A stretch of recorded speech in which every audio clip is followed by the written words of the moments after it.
The Small College.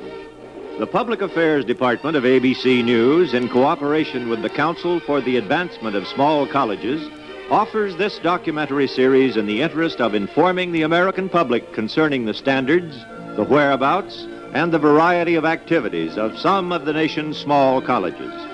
Today, our college is Westminster Choir College at Princeton, New Jersey. Our narrator is Milton Cross. This is a campus made for music. The red brick, white-faced Georgian buildings are beautiful.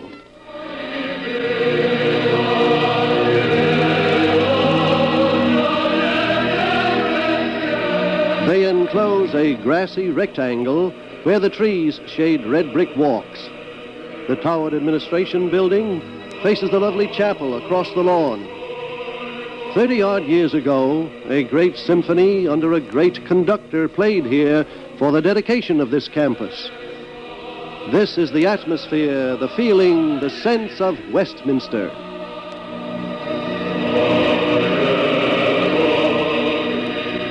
Yes, fine music dwells here.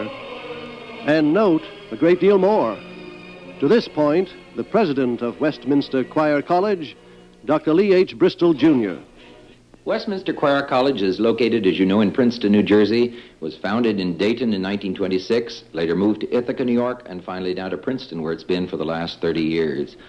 I suppose most people know of Westminster primarily for the world tours of our famous Westminster Choir, or the appearances for the past 25 years with major symphony orchestras by our so-called symphonic choir, which has appeared under all the great conductors of the past 30 years.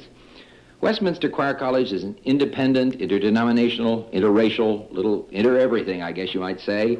It's not the typical professional music school. We're interested in training musicians, sure, but we're interested in training human beings, effective citizens as well. We're in the business of training young people for musical leadership in churches and schools. This means we have both music and non-music courses. Somebody asked me to describe why we were different from the normal music school. I'd say in the sense that we're interested not just in good performing artists, but performing artists who know how to go out to churches and schools and know how to take whatever raw material they have among the amateurs with whom they'll be working and help them somehow to come closer to their musical potential as well. Many, many times across the years, this man has directed the Westminster Choir. We are honored to present the distinguished conductor, Dr. Leopold Stokowski. For a number of years, I have been working with the Westminster Choir College in Princeton and have found everything connected with that college to be first class, musically and scholastically. The alumni of that college, after they have left Princeton, go all over the United States and in fact all over the world, bringing to many other colleges, schools, choruses, and even symphony orchestras, bringing the great quality of their education at Westminster Choir College to those places. This is not a large college, but the size of a college is not important. There's only one thing that is important, and that is the quality of what is done. Today, we often have too much insistence on quantity, how many, how big.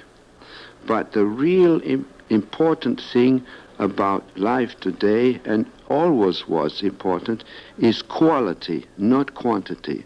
And it's quality that is so great about the Westminster Choir College. I remember one occasion when Leopold Stokowski came back to Westminster Choir College for one of our commencement exercises at which he received an honorary degree. And after he'd received the degree, he asked if he could say a word or two to the students. He stood up at that ceremony, which was held in the Princeton University Chapel, and he pointed to the beautiful ceiling. He said to the students, "I hope you never reach a point where you think you have somehow reached the ceiling or the top in your musical career." He said there's no such thing as a ceiling or a top in a music career. There's always still higher that you can go. And I thought how wonderful to hear those words from a man who, well over 80, was still doing old works in a new way and doing new works and increasing his repertoire. Westminster is pardonably proud of its choral tradition, sure, but I think that it has reason to be equally proud that it boasts not only the largest, but one of the world's greatest organ departments. We have some 28 pipe organs and 12 faculty members in the organ department alone, giving an average of 474 lessons a week. Think of it. Westminster is reason, I think, to be proud of the contribution it has made to the upgrading of organ performance in America. When you have watched a once nervous young student, the way I have on many an occasion, gain confidence and command and artistry that lifts a service above the limitations of mere words or language, you come to respect, I think, the work of our great organ teachers like Dr. Alexander McCurdy and his colleagues. Here is Dr. McCurdy playing the Schumann sketch in D-flat.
Dr. Charles R. Erdman, the internationally famous Presbyterian theologian, was a guiding force at Westminster Choir College from its founding right down to the time of his death when, well over 90, he was still active and able to preach an articulate and deeply moving sermon without notes.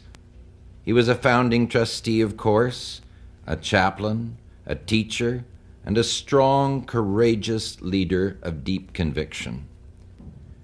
Well over 90, he was a terror at the wheel of his aging automobile. I remember the first time he came to call on my wife and me when we moved to 210 Mercer Street. He appeared on the doorsteps with a housewarming present. The present was 4 hard peaches. "I brought you hard ones," he said, "because they last the longest." Who could fail to be moved when the scripture was read by that man with such obvious conviction? When he talked about the Good Shepherd, you sense that he really knew him. After we hear Dr. Erdmann's voice, we hear the Dona Nobis Pacem from Beethoven's Mass in C, sung at a concert that was performed at McCarter Theater by students of Westminster Choir College as a memorial to Charles R. Erdmann. Blessed are the poor in spirit, for theirs is the kingdom of heaven. Blessed are they which do hunger and thirst after righteousness, for they shall be filled. Blessed are the peacemakers, for they shall be called the children of God. Blessed are the pure in heart, for theirs is the kingdom of heaven. Blessed are they which are persecuted for righteousness' sake, for theirs the kingdom of heaven.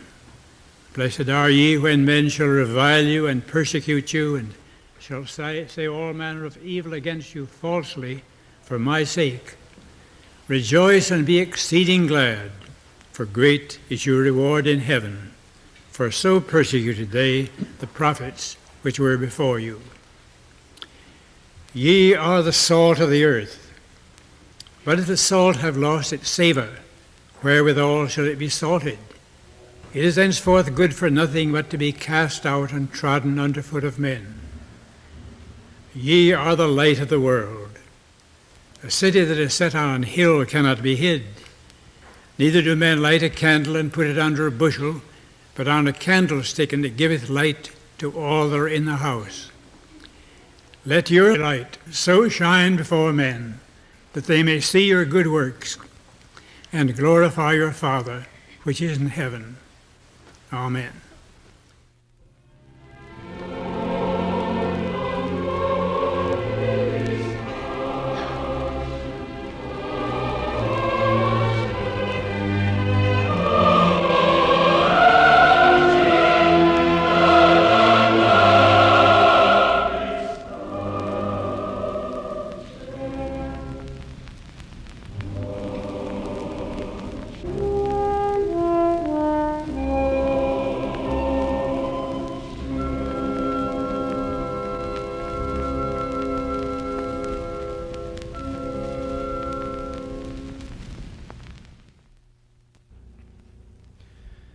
During my 7 years as president, probably the event I shall most warmly remember will be the 40th anniversary convocation in 1966, held in the University Chapel when Governor Hughes of New Jersey brought the greetings of our state government.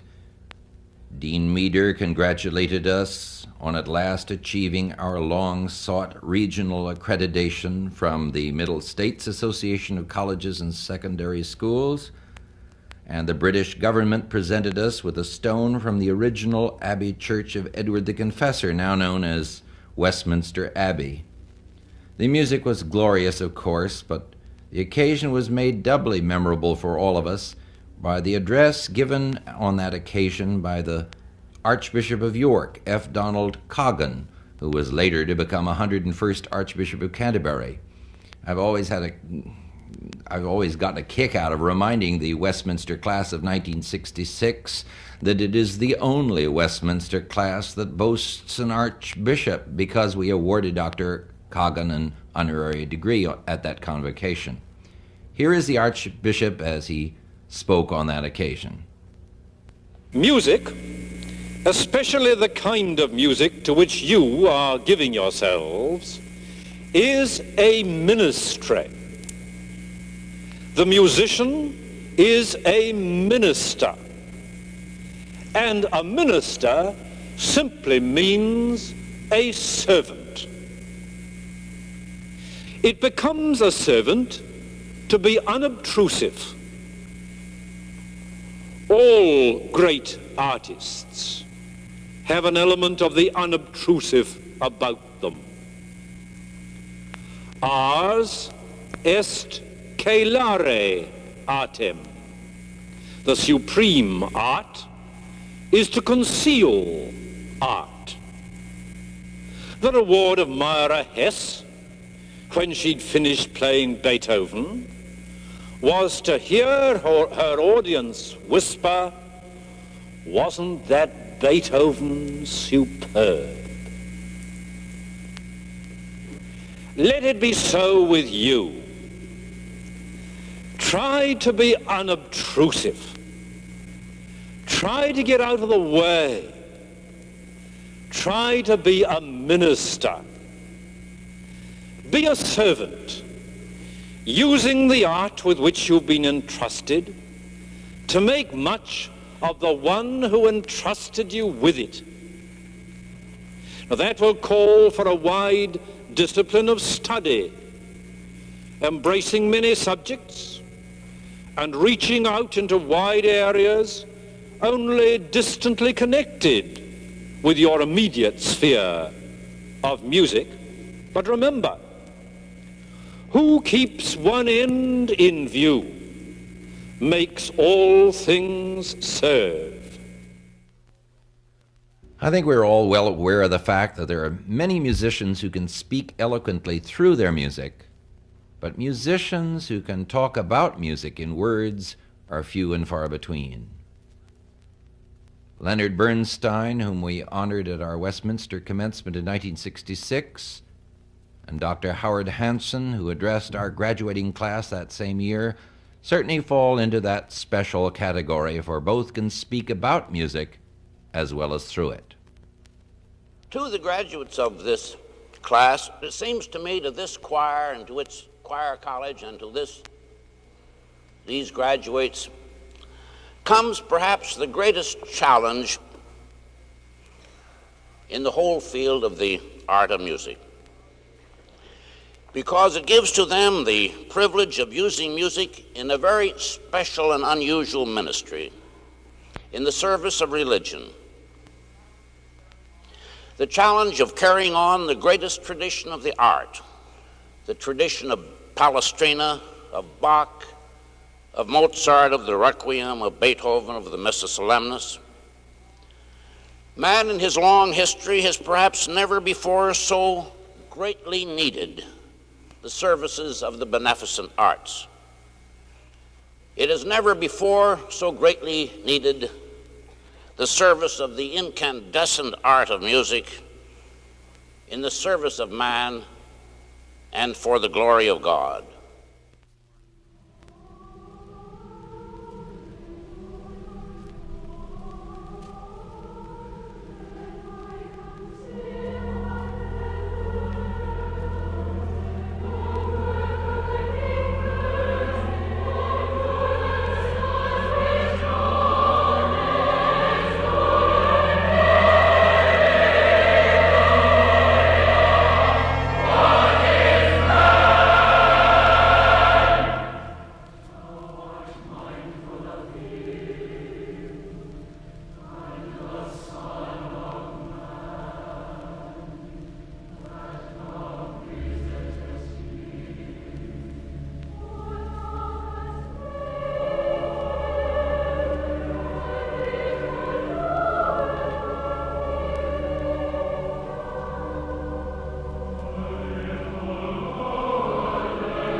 This above all to thine own self be true, and it must follow as the night the day, thou canst not then be false to any man. Now anything I would say in disfavor of these beloved lines would amount to blasphemy. For one thing, they are such beautiful lines that we believe them for the sheer music that is in them. But even more, we believe them because they are true. Of course they are true. And I could easily get off the hook by simply quoting them, saying goodbye, and the seniors would be well charged. but in all good faith I can't. This much we have learned since Polonius's time. It is all too easy to deceive ourselves, to forge a self-image that we may need for our own ego-starved reasons, but which is ultimately hollow and destructive.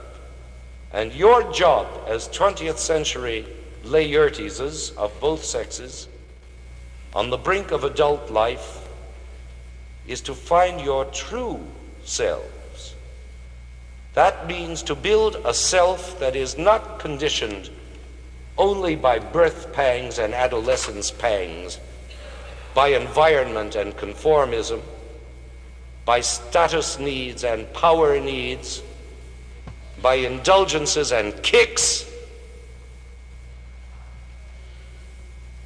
No. To develop a self that is illuminated by conscience, answerable to honor, and nurtured by compassion. And then, when in pride and clarity you know what it is you must be true to, only then will it follow as the night the day. Thou canst not then be false to any man.